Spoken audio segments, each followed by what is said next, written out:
The future has always been uncertain, yet throughout history, there have been a handful of individuals dedicated to understanding what may come next. Not to predict it, but to help society prepare for it. Few have shaped that conversation more than Jerome Glenn. A globally recognized futurist, Jerome is the co-founder and executive director of the Millennium Project, an international futures think tank that brings together experts from around the world to explore humanity's most pressing challenges and emerging opportunities.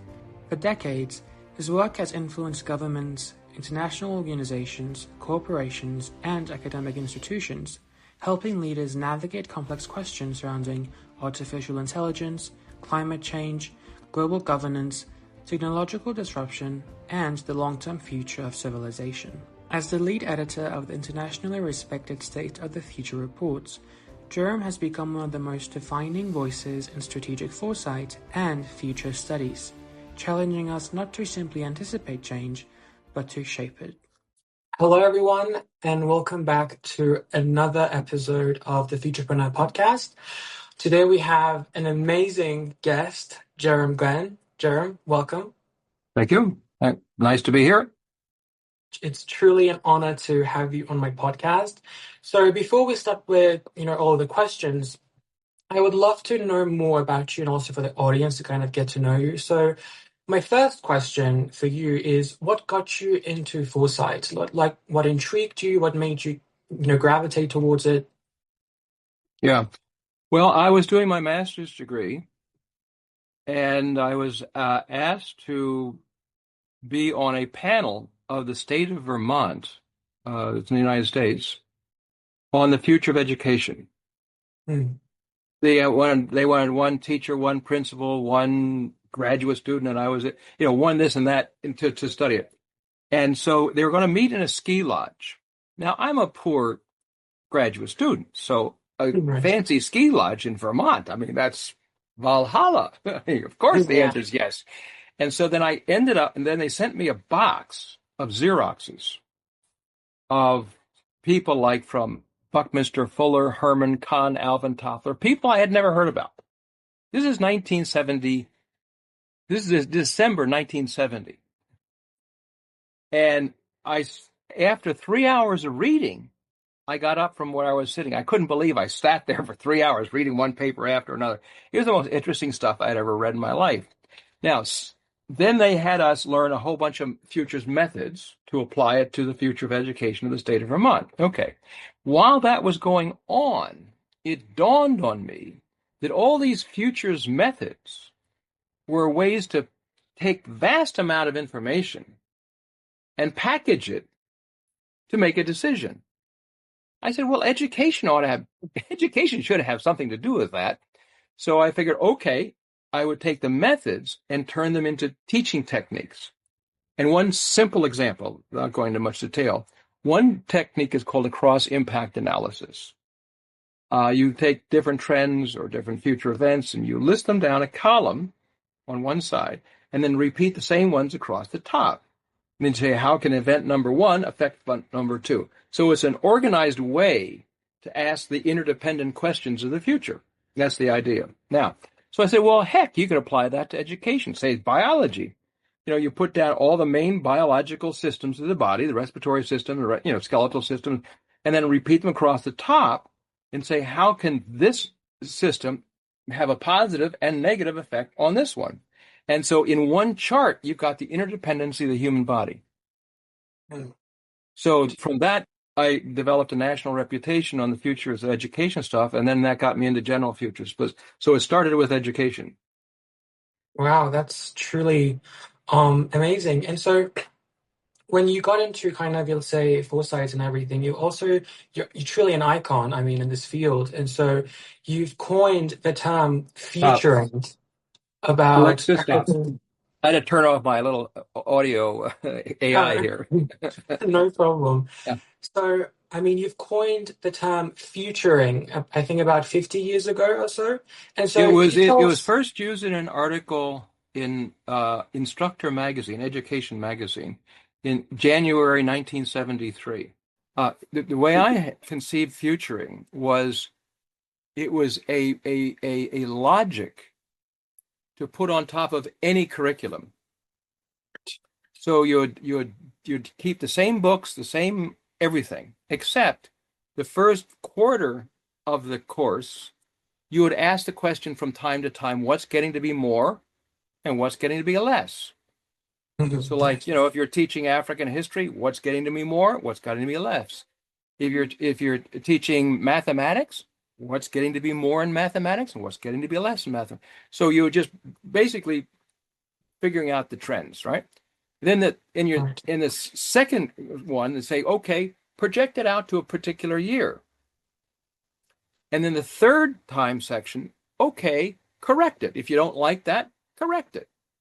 And then the last one is trace it back to the present tense. So what do you have to learn about mathematics or African history or whatever to improve the future? So it caught on a bit, but the difference with predicting is you're not trying to say that's what's going to happen. What we're trying to say is here's a variety of possibilities, and we've got to figure out what to enhance and what to inhibit to get a better future.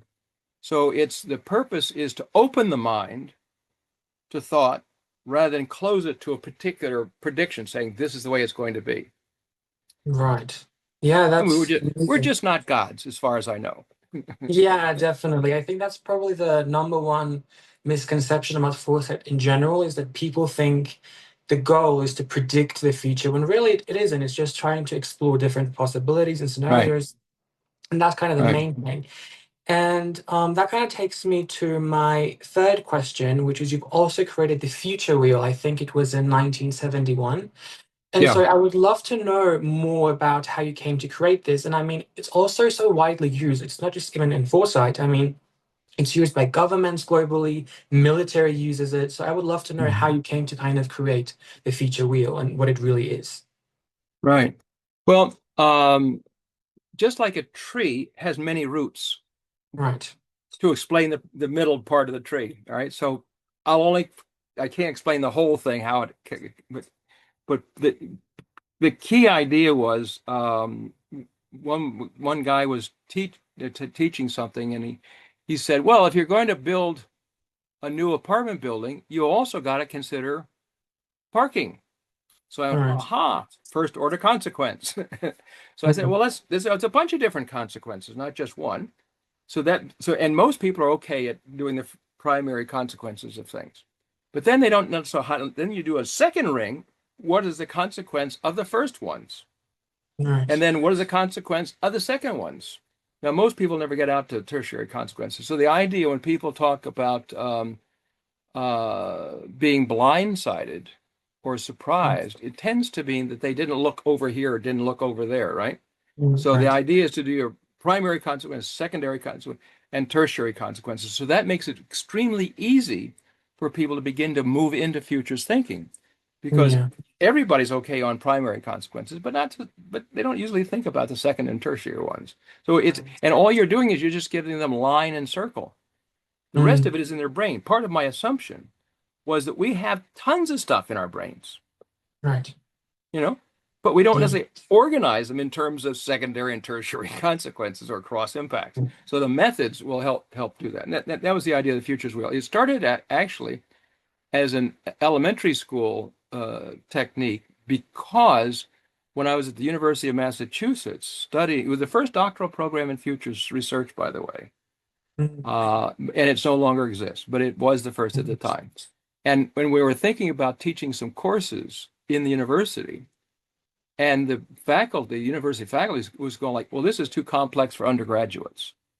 I'm going, baloney, it's a way of thinking. It's not. So I turned around and I started working with elementary school kids. I said, you see, they can do it.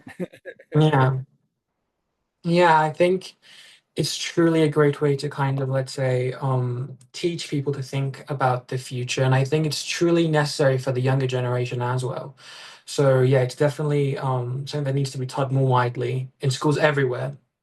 And so, I mean, you've had a lot of experience, decades of experience in this field, and you've worked with, different organizations, different leadership groups, governments everywhere globally. And so the question that kind of occurs to me is like, what do you think is the, let's say, number one mistake that people make when they're trying to think about the future? That question. Right. In other words, the idea, what's the number one? Yeah. Press do this all the time. And this is why I don't, not well known in the press, because going back to the journalism saying, don't ask me what the most important challenge is. You tell me Mm, whether the brain is more important than the heart. Which is more important? mm, You can't do that. It's an mm, interdependent system. In mathematics, an equation, if you have a zero anywhere in there, it right. turns out to be zero at the end. Right. I mean, if we address all 15 global challenges, but not challenge 15 on ethics, guess what? We got a bad future. If we Right. address everything except water, we still got a bad future. You know, Right. so it's not. So one of the major problems is to get out of this idea of thinking, what is the most of this or what is the most that? It's a bunch Right. of stuff. So a range of problems about the future. Partly religion has something to do with this Right. because religions tend to say, don't you mind about the future, think about today instead, right? Right. And because it's the province of Allah, it's the province of God, it's the province of Yahweh, etc. That's not your business, so to speak. So that's one issue. A second issue is that people think of the future as a place to go to. You're traveling Right. to it, your path to the future. Well, that's assuming that it's already set. And all you have to do is to figure out God's plan or figure out the way to figure out the future. So this Mm, idea of the future is another block because we're talking about futures plural, opening up the mind. right. I would say another is just a new part of intellectual history for the public. I mean, you've Mm, had people going all the way back to Socrates and Lao Tzu talking about some of these things. But the general public, the average person has nothing in the past, nothing to do with how the whole thing works, right? right. You know, you're a serf, and the king can do it, but what do you have to do with it? Well, now that Mm, we've opened up democracy or versions of democracy around the world and opened up communication, so here we are right now. We couldn't have done this a few years ago, right? yeah. So the possibility of the individual thinking about their own future as distinct from inherited. I mean, why was somebody called in English Miller? Because his father was a miller and his father was a miller and that's the way it is. So Yeah. the idea that you can invent your future, that's it's a new way of thinking. So one of the roadblocks is it's hard for culture to change. Yeah. It's just culture change takes a while. Yeah. Um, Definitely. yeah. Yeah. Um. Another thing. Another thing that I thought of was when you're someone who is constantly thinking about the future and you kind of, it's your job essentially. I mean, do you think that foresight personally has made you more optimistic towards the future? Has it made you more pessimistic or has it made you more realistic? All right. Obviously, there's enough to fill up quite a few volumes to answer that question. So Right. I'll arbitrarily come up with some answers. Okay. One, in my judgment, a serious futurist should have something like a medical bedside manner. Right. If a patient is a nervous wreck, Mm, you say, look, we can solve the problem. You take your medicine, you do this, calm down, because the placebo effect is worth 10%, right? In medicine, no one knows 10% for sure, but we just say 10%. And then right. on the other hand, if somebody's too confident, I don't need to take the medicine, I don't need, then the doctor should scare the hell out of them. If you don't do it, you're going Right. to die, you know? So Yeah. is it everything's going to be okay, or is everything's going to die? Well, it depends on the patient. Well, a Mm, futurist does that for a larger set of people. So, for example, when I go to Europe, that generally is more pessimistic than the United mm, States. yeah. In Europe, I say, Here's how it can work. Come on, it can Mm, work. In the United States, I'm going to scare the hell out of them. You got to take these negative stuff seriously. So that's mm, that's that's one part of it. Another part is something we call a state of the future index. And this can be done mm, for Iraq. This can be done for a discipline. It can be done for anything. What's the state of that, whatever it is, in 10 years? Now, what does that mean? Think of it as like an index, like a cost of living index. You have a lot of different things that you measure that have gone up or down in cost, and you put that together into a single index. So that you say the cost of living has gone up 1% or whatever, based upon an interdependency of a bunch of stuff. Well, what we do is we do for like the world, we do it for the countries as well, but we started doing it just for the world. You say, okay, if the future is better in 10 years, mm, what does that mean specifically? Does it mean more PhDs? Does it mean fewer babies dying? Fewer wars? What does it mean? So we take right now 29 variables. We take 20 years of past data for each one. We project each one out 10 years. And then we make a questionnaire. Send that out to people around the world, like to Iraq and other countries around the world, and yeah, say, okay, variable number one, here's the projection 10 years. Could it be better? And if so, what would be the number? And then mm, we average that all together. So that's the best possible averaging of that variable in 10 years. And then if it gets worse, what would it be? So that gives you from good to bad with the projection going through the middle somewhere. So you can say it's 0.1 or 0.5 or 0.8 to the good. Then you can take so the result, this is how you mix apples and oranges together. You want all of them to be the good. So you put them together and how them all together, how much to the good they are.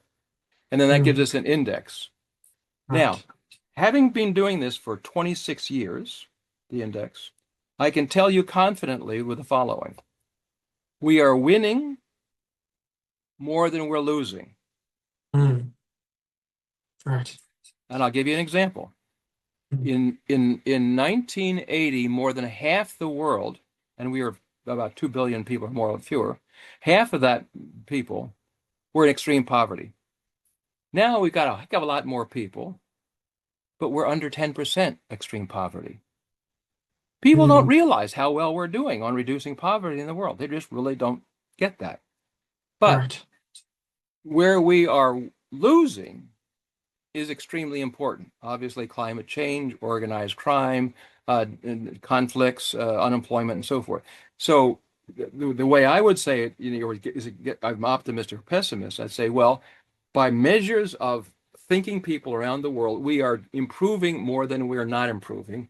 But where we're Mm, not improving could finish us off. So we've got to be careful about that. right. Yeah. So I definitely think that my generation specifically, I'm 17, I'm part of Gen Z. We're definitely a bit more pessimistic. I feel like Yeah, a lot of us are more worrisome. yeah, you got And a right I to be. think, yeah, there's always the right to, have some concern regarding different kinds of stuff. I mean, yeah. I mean, the world, if you're going to be realistic, there's a lot of issues, there's a lot of problems. But Right, I think it's definitely still good to have these kind of conversations where you still understand that, yeah, you're right, we still are doing great if you were to compare ourselves from like a few years ago. But it's also still good to have these conversations about real problems that right, we have, but not just say, of oh, we course. have these issues, but also think about what we can do about them.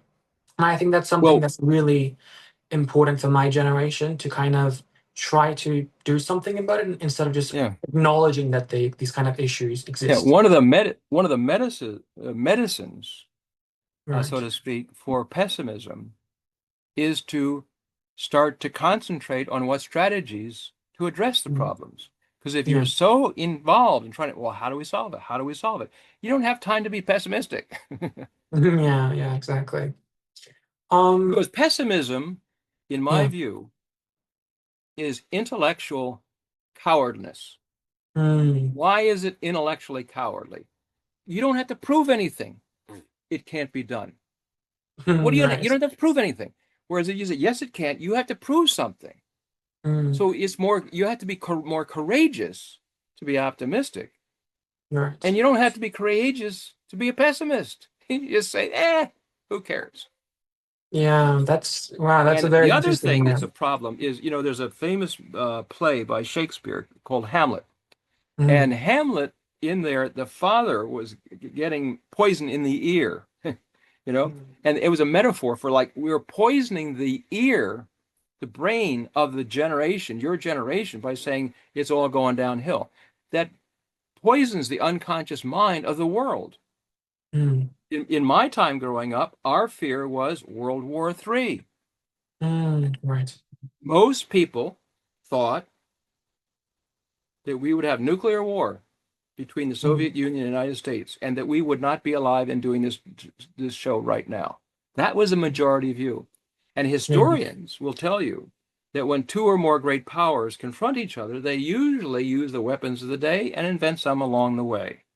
Mm, Now, we didn't do that. Soviet Union and the United States figured out how to manage it. So hopefully we'll be able to figure out how to manage the other problems. But we can't manage them if we allow pessimists to block our thinking. right. Yeah, I mean, yeah, that's a truly amazing way of thinking about it. That's I love that answer. And so in speaking of solving issues and stuff, I would also love to know more about the Millennium Project. There's probably some listeners, some viewers that maybe are not, they're not aware of the Millennium Project. I would love to know more about the Millennium Project. And also I was wondering if the Millennium Project has any goals or is trying to kind of involve the new generation more, because I mean the new generation are the future, and to educate the new generation would be truly, I think, one of the important steps in trying to actually solve a lot of these issues that we have globally. Yeah. The idea of the Millennium Project, and the reason it's called Millennium Right. Project, is because in 1988, my partner, who's no longer alive, Ted Gordon, who gave us the cross impact analysis in Delphi and other methods as Rand Corporation, he thought that we should do some massive study that by the year 2000 would say, here's how it's going. And they asked me if I was that at that time, I was the liaison between the United Nations University in Tokyo Mm. and the United States. UN University doesn't have a basketball team. That's why most people never heard about it. But it sews together universities around the world for research. Mm, And so I was the liaison, and they said, well, maybe this should be done under the UN University. So we started as a feasibility study under the UN University. And except I didn't want it to be one big massive study. I mm, said, we have tons of those, tons of them. yeah. And how much impact per human effort have those studies changed? Not as much as we would like, right? But what we don't have is a global system to create global studies, one after another, after another, after another. Just like I was talking before to your friend there, we're going to do something on the future of coherence and artificial general intelligence, how that works out. All right. It's no big deal for us to do a global study. And then we did just another one last year, and we can just keep cranking these out. So the Millennium Project, the idea would be to be a gift from our millennium, past one, Right. to the next millennium, a way for humanity to think together with Mm, data, with different groups, and so forth, which, by the way, goes back to the youth part.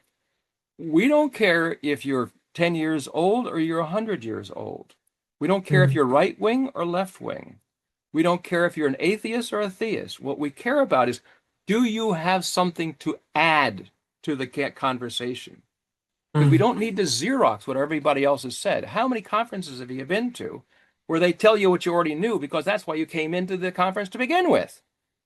mm, right. They're stealing from people. So we try to bring together creative people and to bring together what should be the informed thinking. So we're not doing sociology. We're not Mm, saying here's the public opinion of the world. Other people do that. But we're saying this is what thinking informed, knowledgeable people with data behind them are. This is where the consensus is so far on the global game of the world and across those mm, 15 global challenges. right. Um, and speaking of the youth, the other kind of question that I thought of was, I mean, if you were, let's say, I don't know, like 17 again, and you're living right now in the current state of the world, what would you spend time trying to learn, and like what would you spend time mastering for the next 5 years? What do you think deserves more attention? Thinking. Thinking, mastering thinking. Yeah. Mm, Master your interesting. own mind. Master your own mind. Sounds like good old-fashioned mystic teachings years ago, and it's still perfectly valid. It's Right, increasingly valid today. Why? In the past, you were taught in school, here's how you fit in. right. Then when you finish school, this is how you fit into a job, Mm, right? Well, what you're supposed to fit into is rapidly changing. So there right. might not be something to fit into in the way you're thinking right now.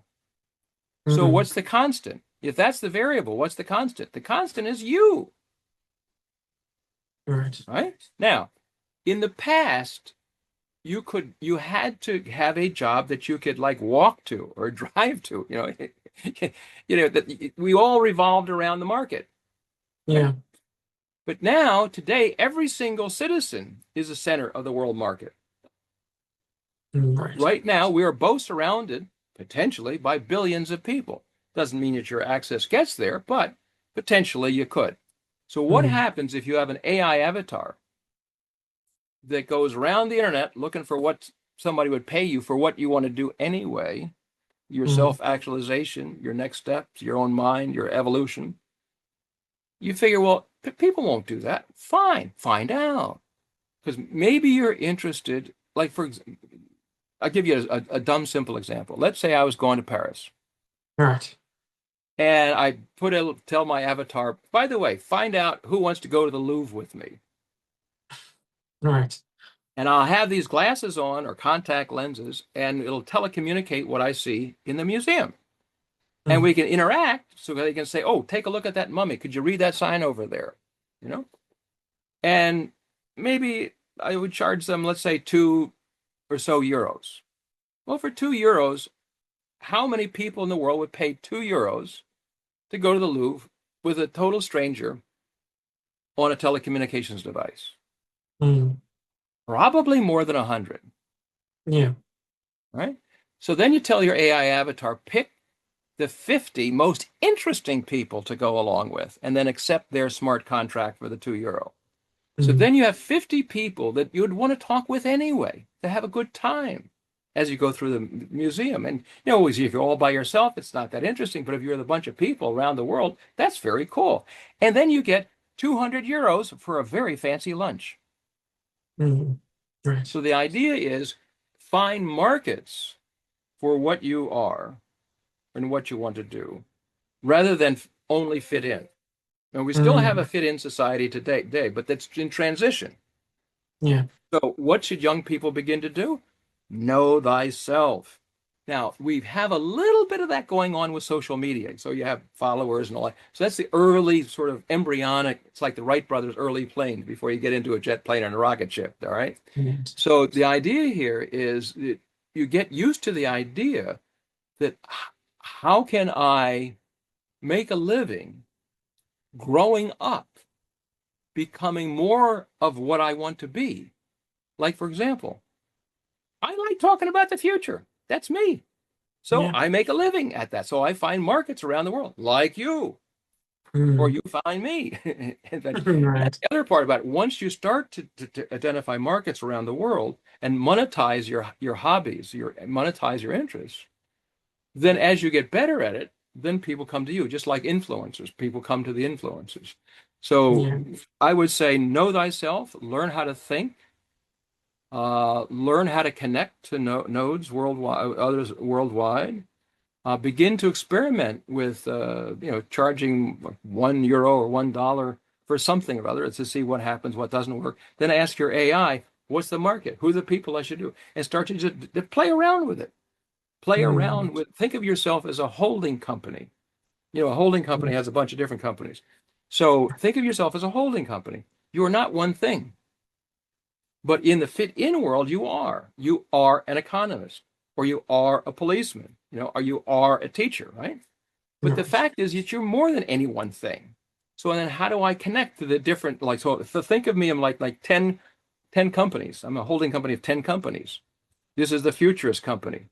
This is the wrestling company. This is the different companies and so forth. How do I hook up to markets? Because you don't have to have much of the world to have a reasonable income. Right. Yeah, that's honestly amazing advice, and I do hope anyone who's going to be listening to this does take this to heart, because I There, feel like the there, new generation does definitely a little bit struggle with that. But yeah, social media does has helped yeah, quite a bit. one of the ways to make that real to younger people, Mm, if they go to our website, they'll see a bunch of different blocks, and one block says Work Technology 2050. They mm, click that on, and if they can't afford the $40, whatever, have their library buy it. And mm, then in there is a scenario three. It's called the scenario is called If Humans Were Free, the mm. self-actualization economy. And it explains how what I just said could go in details, like 10 pages of details, how that could evolve. Right.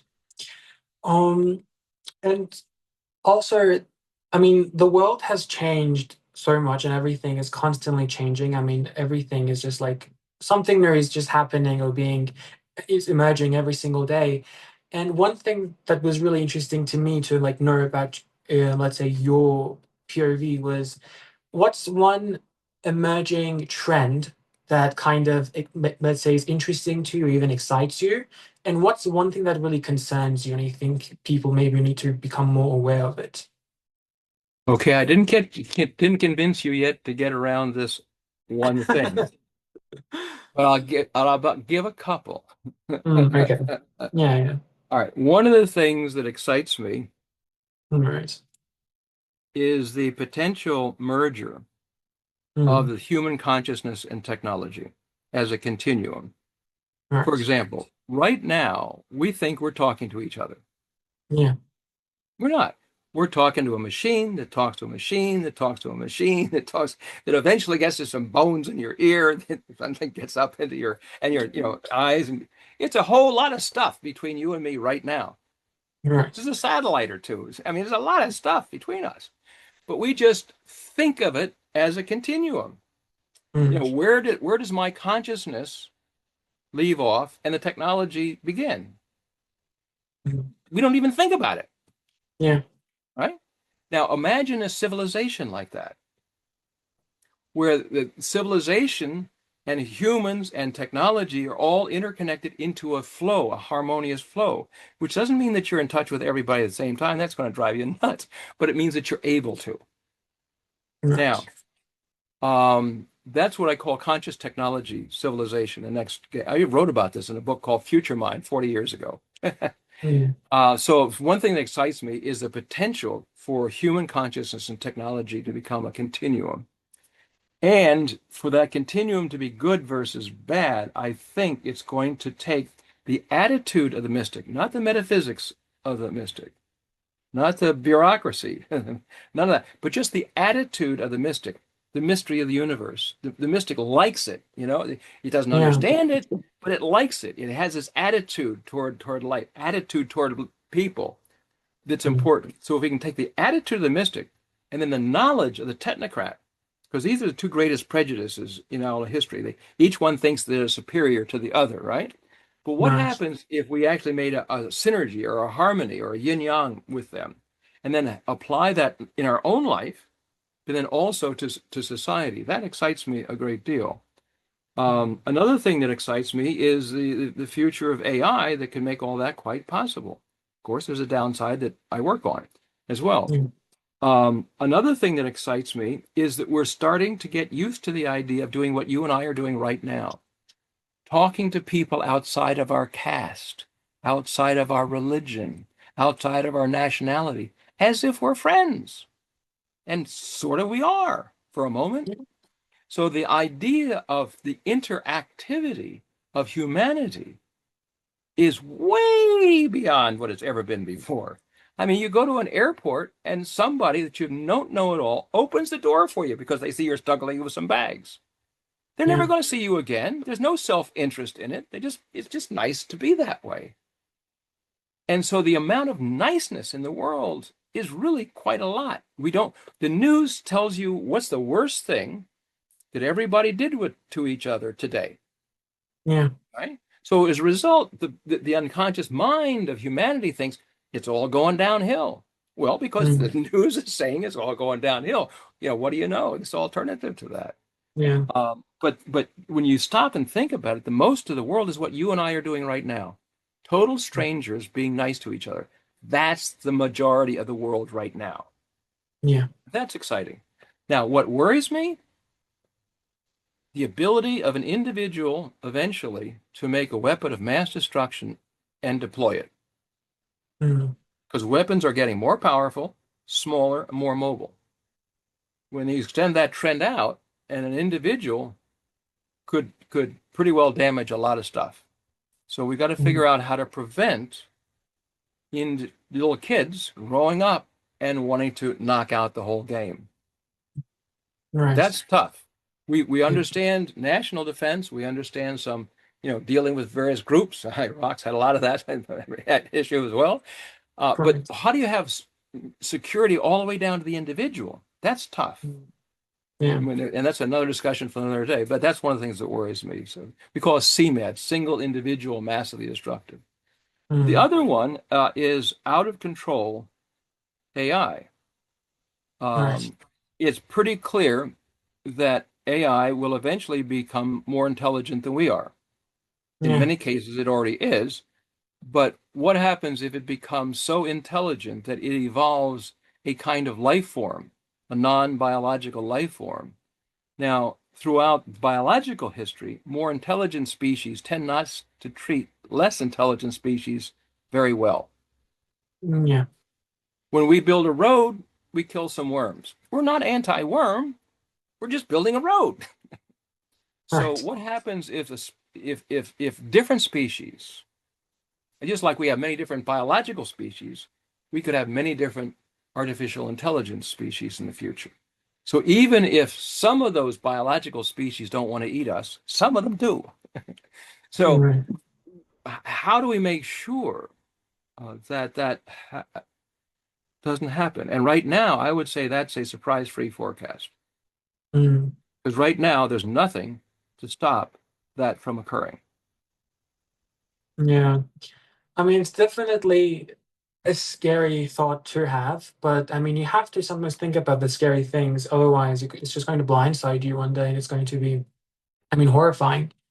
All right. And I hate to do this to you one more time, but Yeah. again, you've had so much experience, decades of experience, and so if there was, I'm trying to like, let's say, what If was the there were word? several, not one. Yeah, if there were several things, several lessons that you would want young people to take away from your years of experience, what would those Yeah. several things be? Okay. One of them Yeah. would be whatever you look at in the future, it'll turn out to be more complex than you think, Mm. and then double it, and you'll get closer to the truth. Right. Why? Because there are so many different forces, one force does not always win. Mm. So this overall system becomes more complex to accommodate the diversity. So that's the driving force of increasing complexity. That's one. Another is the pessimist is not always bad as the pessimists think, and it's Mm. not always good as the optimists think. So I'd say Right. that's another one. Um, Another sort of obvious one that hasn't sunk in well yet came from a guy in Ghana said this. It's better to think ahead than Mm. not. Mm. Right. Very Yeah. simple idea. Um, I guess another one would be the although it's important to take a look at the big future, when you take on a project, if you do that too much, sometimes you'll freak out saying this is way too complex. Like if I Mm. knew how complex the Millennium Project would become, I'm not sure I would have started it. Right. But it is a massively complex system. I mean, basically, you can't manage it in the usual sense. It's like Tai Chi. In Tai Chi, you have these push hands, right? But that's Mm. just one-on-one. The Millennium Project is like a sphere of different push hands all over the place. You got a little touch of it with my friend there just before we started, an example of that right there. Right. I'm not telling him what to do, but you're just like suggesting and moving like this. So it's a different kind of management style. So I would Mm. say another one is think about management in the future in terms of push hands in Tai Chi. In Mm. Tai Chi, you have this idea of both moving in and out at the same time. And that as I've found that concept being very useful as a management approach. Another Mm. part with the management approach is think of an organization that every individual has potentially a way to make it better. So you manage by knowledge and understanding. In other words, even the janitor should know the mission of the building, of the school, of the corporation, because the Mm. janitor may overhear something that's important. Mm. So the idea, so it's important for management to have elements understand what's going on. It's worthwhile to spend maybe a half an hour talking to the janitor about what you're up to. Most Mm. people say that's a waste of time. They're not going to make any decisions. No, but you never know. They might come up with something that you never thought about, and they know where it fits in because they understand the whole. So understanding the whole of a system is Mm. important in management because in the past, you don't, as you go down the ladder of authority, you'd figure they don't need it. They don't need to know all this sort of stuff. We're the only ones that need to know everything. Well, nah, about that. That's now with the advent of AI and all the rest of that, it's possible for every element in the system to know everything. Yeah. I mean, all honestly, everything that you said is just so interesting to me and so eye-opening. It's always great to, listen to people with so much experience to, talk about everything and answering your questions. And but unfortunately, all good things do must come to an end. And so we've reached the end of this episode of our podcast. And it's truly been an honor having you. And I'm genuinely so happy that I got to talk to you and have such an amazing conversation. But before we do end, I would love for you to tell us where our viewers and listeners can find more about you. Any social medias, websites, etc. All right. The first thing is Millennium Project is not spelled the Spanish or Latin or French way. It's Mm, spelled sort of the English way of Mill, two L's, mm, INN, two N's, IUM, Millennium, and then not underlined, but hyphen mm. project.org. And you go there and it'll take you through all kinds of stuff. Right. Great. Amazing. It's been wonderful having you. A pleasure.